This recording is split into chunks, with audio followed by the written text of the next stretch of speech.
రైతులు దళారుల మాటలు నమ్మి మోసపోకుండా తమ సమస్యలను నేరుగా తహసీల్దార్ కార్యాలయానికి వచ్చి పరిష్కరించుకోవాలని వీణవంక మండల తహసీల్దార్ అంబటి రజిత అన్నారు.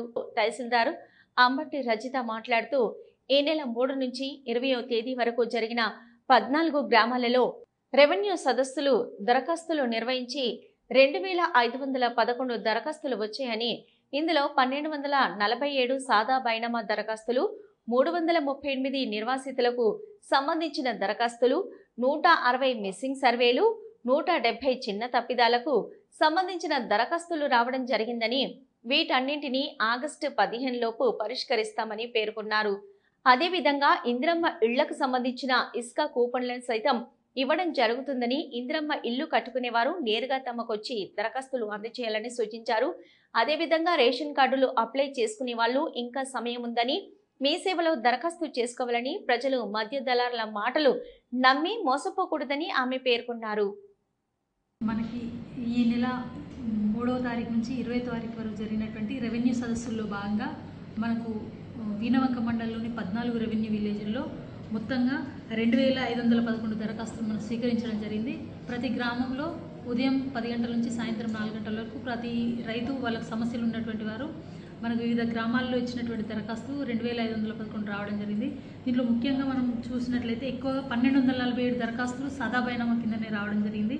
దాంతోపాటు ఒక 338 విరాసత్తు అంటే తల్లిదండ్రులు కానీ తాతలు చనిపోయి వాళ్ళ మళ్ళీ వారసులు ఎక్కించుకున్నటువంటి భూములు, ఒక 160 దరఖాస్తులు మిస్సింగ్ సర్వే నెంబర్ కింద రావడం జరిగింది.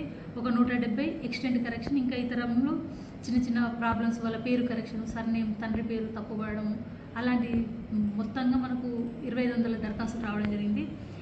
వీటిని మనకి ఇచ్చినటువంటి మాడ్యూల్స్ క్రమంలో వెరిఫై చేస్తూ మనకు ఆగస్టు 15 లోపుగా వీటిని మనం పరిష్కరించడం జరుగుతుంది.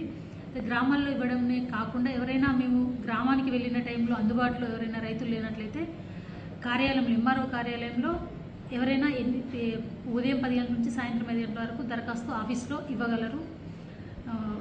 కాబట్టి లాస్ట్ డేట్ అనేది రెవెన్యూ సదస్సులో ఇచ్చేటువంటి దరఖాస్తుకి లాస్ట్ డేట్ అనేది ఏమీ లేదు. ఇంకా మనకు ఇందిరమ్మ ఇండ్లలో భాగంగా శాండ్కి సంబంధించి కూపన్స్ ఇవ్వడం జరుగుతుంది.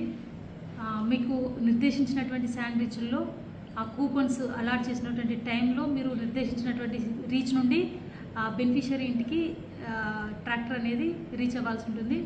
దీనిలో భాగంగా రీచ్ దగ్గర స్టార్ట్ అయిన టైంలోనే మా రెవెన్యూ ఎంప్లాయీ అక్కడ ఉండి ఏ టైంకి స్టార్ట్ అవుతుంది, ఏ టైంకి వెళ్ళాలనేది మేము అందులో మెన్షన్ చేయడం జరుగుతుంది. కాబట్టి ఇందులో ఎక్కడ మిస్యూజ్ జరగకుండా మేము చర్యలు తీసుకుంటున్నాము.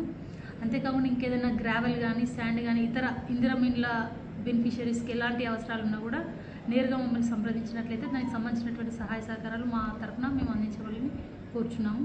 అంతేకాకుండా రేషన్ కార్డుల దరఖాస్తులకు సంబంధించి ఇప్పటికీ మేము ఒక 500 వరకు పైన దరఖాస్తులను మేము పరిష్కరించడం జరిగింది. ఇంకా ఎవరైనా అడిషనల్గా అంటే ఆల్రెడీ దరఖాస్తు వాళ్ళకి రేషన్ కార్డు ఉండి వాళ్ళ కుటుంబ సభ్యులను పిల్లలను నమోదు చేసుకోవడానికి ఇంకెవరైనా ఉన్నట్లయితే ఇప్పటికీ కూడా మనకు మీ సేవలో అప్లై చేసుకొని మనకు ఎంఆర్ఓ కార్యాలయంలో వాళ్ళ పిటిషన్ ఇచ్చినట్లయితే మనం ఇమీడియట్గా పరిష్కరిస్తున్నాము.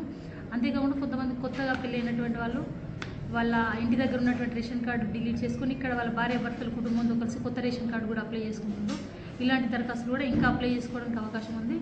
ఎలాంటి దళారులను కానీ బ్రోకర్లను కానీ నమ్మకుండా కార్యాలయంలో దరఖాస్తు ఇచ్చినట్లయితే వారం నుండి 10 రోజుల్లో మేము వాటిని పరిష్కరించగలమని తెలియజేస్తున్నాం.